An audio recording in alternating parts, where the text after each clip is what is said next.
4 soniyadan o'tib bo'lganligini hakam e'tirof etyapti.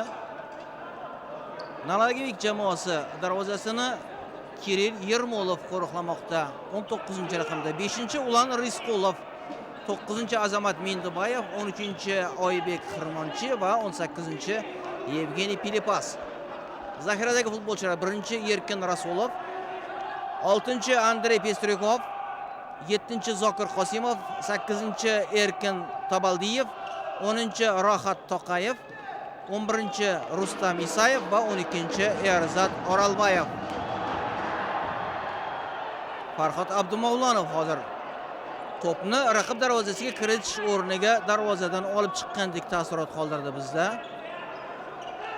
Ardus jamoasi bosh murabbiyi Aleksandr Petrov, Nalagavik jamoasi bosh murabbiyi esa Zokir Jalilov. Uchrashuvni avstraliyalik Chris Colley boshqarib bormoqda. Unga xitoylik Yu Ji Zhang yordam beryapti.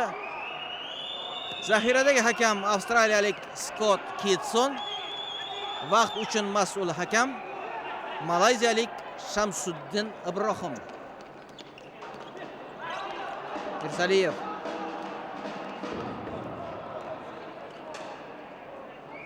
Birinchi taym haqida to'xtaladigan bo'lsak, o'yin Ardusning ustunligi ostida o'tdi, lekin mehmonlar qarshi hujum taktikasidan juda ham ustalik bilan oqilona foydalanishdi va ikkita hujum darvozaning ishg'ol etilishi bilan yakunlandi. Dastavval Rustam Isayev, keyin esa Oybek Xirmonchi muvaffaqiyat qozondi.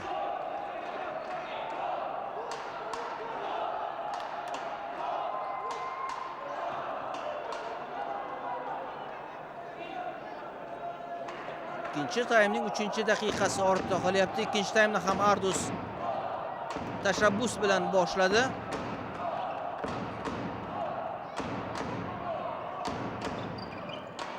Biroq darvozabonni Kirill Yermolovni dog'da qoldirishning o'zi bo'lmayapti. Yermolovning o'zi xatoga yo'l qo'ymasa, bizning futbolchilarimiz raqib darvozasiga qachon yo'l topa olishadi bilmadik. Irsaliyev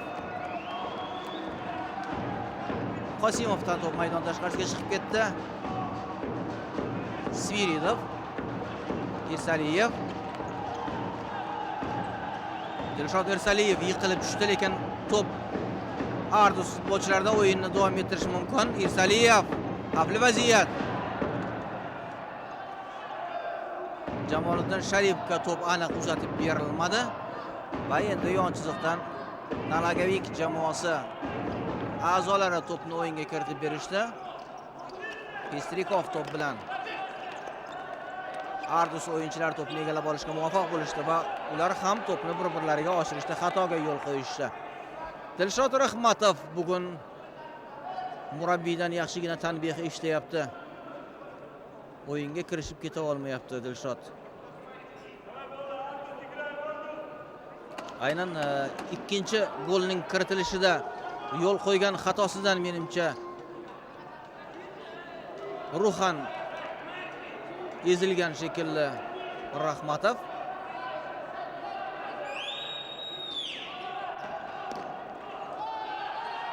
Albatta xatoni darhol yoddan chiqarish kerak. Aks holda o'yinda burilish yasashning o'zi bo'lmaydi. Sviridov to'pni maydonda olib qoldi. Rahmatov, Sviridov, Irsaliyev, yaxshi imkoniyat. Irsaliyev o'zi zarba beryapti, lekin Dilshodning zarbasi biroz noaniq bo'ldi.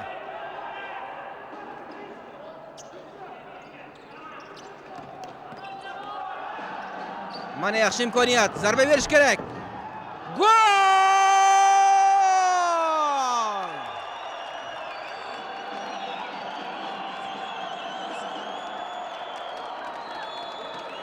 Va nihoyat Ardus futbolchilari o'z ko'zlagan maqsadlariga erishishga muvaffaq bo'lishdi. Hisobdagi farqni O'zbekiston chempioni qisqartirishga muvaffaq bo'ldi.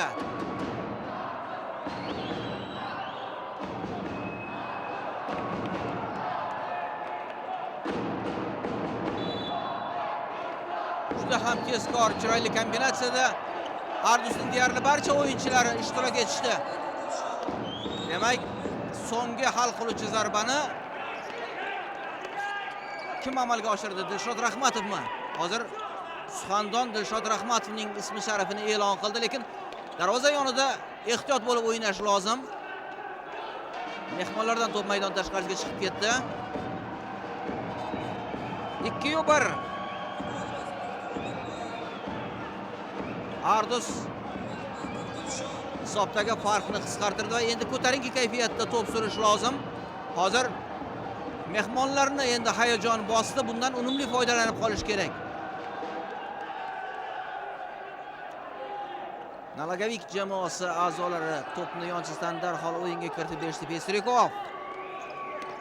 O'zbekistonlik futbolchilar to'pni egallab olishdi. Rahmatov.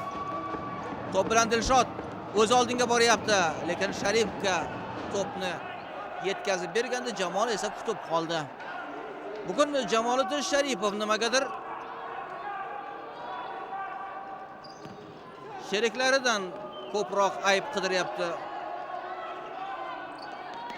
To'pni go'yoki ular Jamolga o'z vaqtida aniq yetkazib bermayotganligini ro'kach qilayotgandek. Mana yaxshi imkoniyat. Qani, zarbani kim beradi? Elaboyev. Abdumavlonov, Rahmatov. Elaboyev. Yana ozroq ter to'kish kerak, yana ozroq jon kuydirish lozim.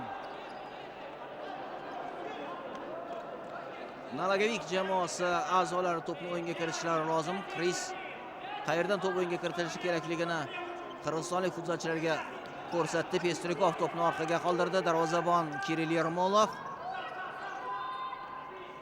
Elaboyevdan to'p maydon tashqarisiga chiqib ketdi. Burchakdan to'p o'yinga kiritiladi. Birinchi gol muallifi Rustam Isayev to'pning yonida.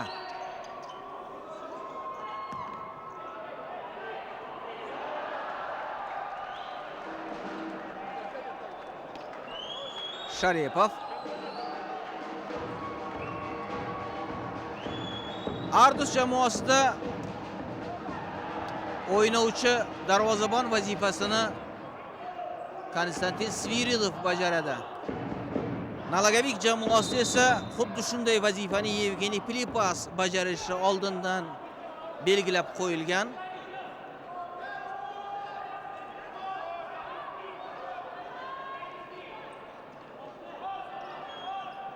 Jamoa sardoriga to'pni tashlab berdi. Ulan Rizqulov. Umarov to'pni egallab oldi. Hozir juda ham ajoyib texnikaga ega ekanligini Rustam isbotladi, lekin baribir ehtiyot bo'lish lozim. Bu o'tkinchi o'yin emas, hazillashib bo'lmaydi. Musobaqada qatnashayotgan jamoalarning barchasi o'z mamlakatlari chempioni, jumladan Nalagavik jamoasi 3 karra Qirg'iziston chempioni sanaladi. Qirg'izistonda ham futzal juda ajoyib rivojlangan deb ayta olamiz. Sababi mazkur jamoa Toshkentda o'tkazilgan birinchi Osiyo chempionatida yarim finalgacha yetib borgandi. 3-o'rin uchun o'yinda imkoniyatni boy berganligidan siz yaxshi xabardorsiz. Pestrikovdan to'p maydon tashqarisiga chiqib ketdi.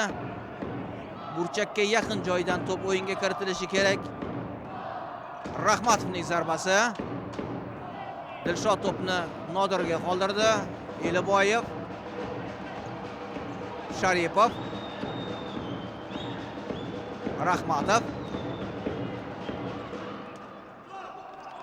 Dilshod Rahmatovning zarbasi o'xshamadi, lekin u pressingni davom ettiryapti va yon chiziqdan kim to'pni o'yinga kiritadi? Hozir xitoylik hakamning qarorini kutamiz. Xitoylik hakam esa qirg'izistonliklar foydasiga hukm chiqazdi. Ikkinchi taymning 7-daqiqasi boshlandi. 2-1. Nalagavik hozircha oldinda bo'lyapti. Chempionatning 3-turi, ya'ni mazkur musobaqaning Chempionlar Ligasi saralash musobaqasining 3-turi ertaga bo'lib o'tadi va Ardus bu o'yin kuni turini o'tkazib yuboradi, dam oladi. Iroqning Al-Karx jamoasi Qatar chempioni Al-Rayyanga qarshi, Birlashgan Arab Amirliklarining Al-Vasl jamoasi esa Qirg'iziston chempioni Nalagavik jamoasiga qarshi bahs olib boradi. Irsaliyev Isayevdan to'p maydon tashqarisiga chiqib ketdi. Sviridov jarima maydonchasi ichida to'p uchun kurash va burchakdan to'p o'yinga kiritilishi lozim. Rustam Umarov ancha oldinga chiqib ketyapti. Eliboyevgacha to'p yetib bormadi. Umarov esa ortga qaytishga majbur bo'ldi. To'p yana maydon tashqarisida. 8-raqamda o'ynayotgan Erkin Tabaldiyev juda ham hushyor harakat qilyapti himoyada. Ardus futbolchilardan to'p maydon tashqarisiga chiqib ketyapti. Bu vaziyatda Filipas xotirjam o'ynadi.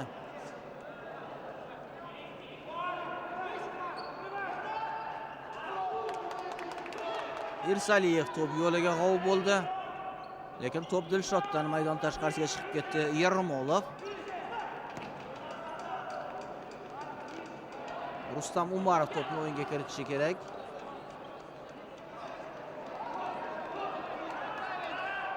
Sviridov. Eliboyev. Abdumavlonov to'pga ulgurmadi. O'yin qoidasi buzildi. Filipas xatoga yo'l qo'ydi. Hakam bilan tortishib bo'lmaydi. Kecha qirg'izistonliklar ustozi buni o'z misolida ko'rdi. Hakam bilan tortishganligi uchun bugungi o'yinni zaxira o'rindig'ida kuzatishga majbur bo'lyapti. Zaxira o'rindig'ida ham emas, tomoshabinlar orasida kuzatyapti desak to'g'riroq bo'ladi. Zaxira o'rindig'iga murabbiyga joy qoldirilmadi bugun.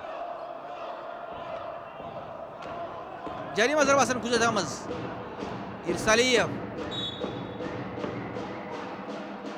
Sviridov. Xatoga yo'l qo'yildi. Juda ham qo'pol xato. Darvozabon Rustam Umarov mahorat ko'rsatdi. Barakalla. To'p Isayevdan hozir maydon tashqarisiga chiqib ketdi. Rustam Umarov jamoamizni muqarrar goldan saqlab qoldi. Baribir Irsaliyev qaltis o'ynayapti. Qaltis o'ynamoqda Dilshod. Hozir xayolni bir joyga jamlash kerak. O'zimizning xatolarimiz evaziga Nalagavik jamoasi a'zolari gol kiritishga muvaffaq bo'lishgandi.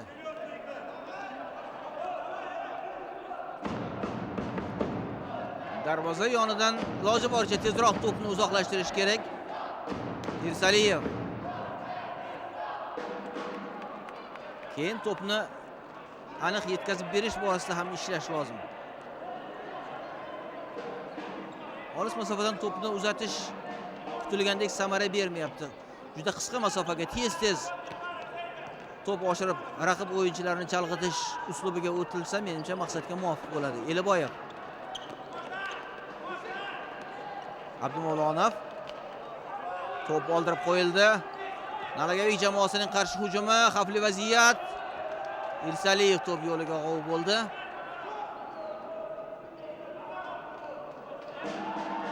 Isayev vaqtni cho'zayapti.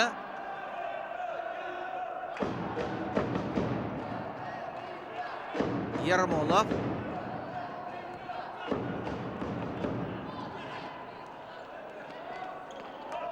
Eliboyev. To'p ko'zlangan manzilgacha yetib bormadi. Ancha xavfli zarba. Bu Filipas edi. Yevgeniy Filipas. Ardus jamoasi a'zolari to'pni o'z nazoratlariga olishga muvaffaq bo'lishdi. Irsaliyev.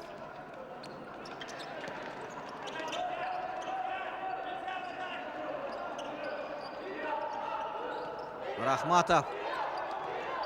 Irsaliyev. Yermolov to'pni to'xtatib qoldi. Sharipovdan to'p maydon tashqarisiga chiqib ketdi. Men Jamol Sharipov juda ko'p narsalarni hal qila oladi. O'zi individual mahorati bu futbolchiniki juda ham yuqori deb aytib o'tdim, lekin baribir Jamol o'zi darajasida o'ynayotgani yo'q. O'z saviyasidan past o'yin ko'rsatmoqda. To'g'ri, chempionatning ikkinchi bosqichida, milliy chempionatimizning ikkinchi bosqichida so'nggi turida Sharipov jarohat olgandi. O'sha jarohatdan keyin biroz qo'rqibroq qolgandek. Bunday deydigan bo'lsak, O'zbekiston Kubogining hal qiluvchi uchrashuvida, ya'ni Bunyodkor jamoasiga qarshi o'tkazilgan o'yinda Ardus futbolchisi raqiblar darvozasiga 2 ta to'p kiritgandi. Sharipov hisobni tenglashtirib o'yinni qo'shimcha vaqtga olib o'tgandi. Lekin Chempionlar Ligasining saralash bahslarida hozircha u o'ziga bildirilgan ishonchni to'liq oqlay olmayapti. Bu vaqtinchalik holat deb umid qilamiz. Oldinda bundanda qiyinroq o'yinlar turibdi. Bundanda mas'uliyatliroq o'yinlar bor. Al Rayyan jamoasi bilan so'nggi turda kuch sinashamiz. 4-turda esa Iroqning Al Qarx jamoasiga qarshi o'ynaladi. Eslatib o'taman, guruhdan 1 va 2 o'rinni egallagan jamoalar keyingi bosqichga chiqishadi. Final raundiga yo'llanmani qo'lga kiritadi Sviridov. Rahmatov hozir biroz asabiylashdi.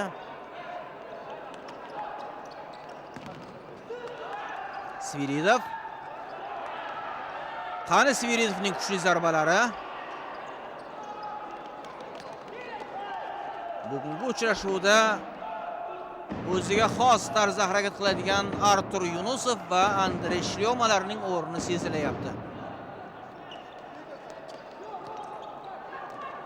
Ikkinchi taym ham ekvator nuqtasiga yetib kelganligini ko'rdingiz. 10-daqiqa o'tib boryapti. Hisob esa 2-1. Xavfli vaziyat. Zarba, gol!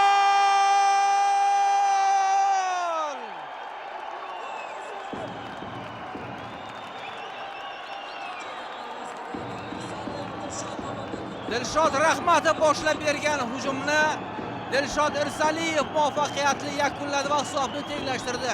2-2.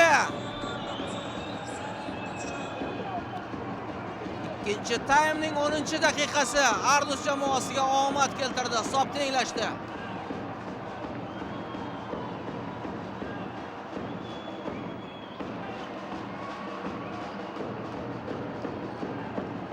Kiritilgan gol futbolchilarimizning kayfiyatiga ijobiy ta'sir ko'rsatishi kerak.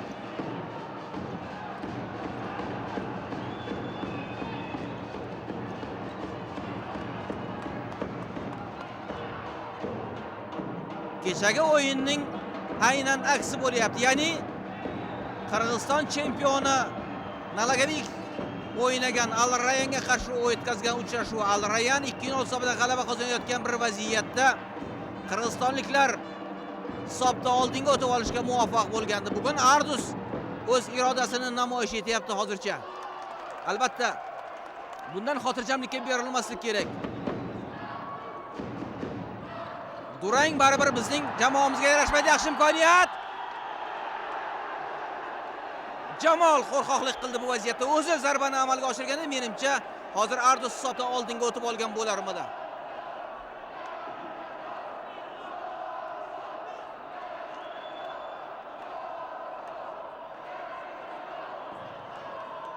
Burchakdan to'p o'yinga kiritilyapti. Kuzatamiz.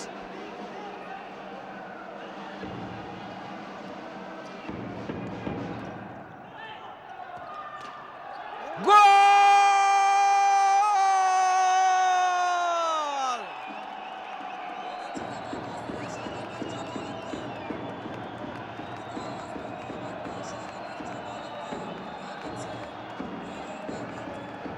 Nalagavik jamoasi a'zolari o'tkazib yuborilgan gollardan o'zlariga kelib ulgurishmagan shekilli. Hozir juda oddiy vaziyatda Kirill Yermolov xatoga yo'l qo'ydi va bu xato Ardusni hisobda oldinga olib chiqdi.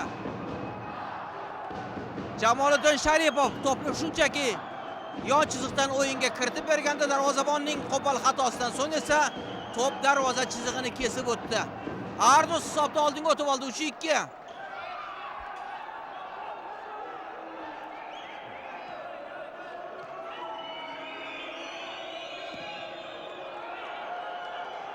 Erkin Tabaldiyevning zarbasi noaniq. Biroq Nalagavik yo'l qo'ygan xatoni Ardus takrorlamasligi kerak.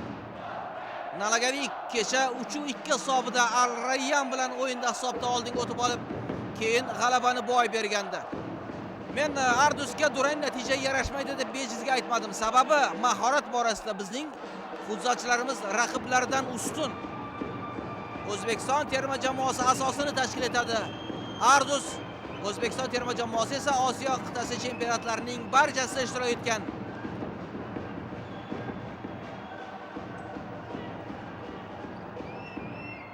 To'rt marta bronza, 3 marta kumush medalga sazovor bo'lganmiz.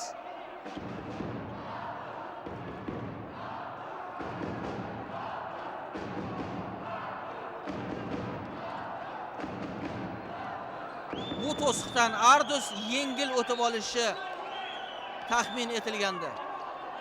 Biroq birinchi o'yin ham hamyurtlarimiz uchun og'ir kechdi. Ikkinchi o'yinda ham irodani namoyish etishga to'g'ri keldi. Qiyin vaziyatdan, murakkab vaziyatdan chiqib ketishga majbur bo'ldik. Lekin hozircha yigitlarimiz buni uddalayapti.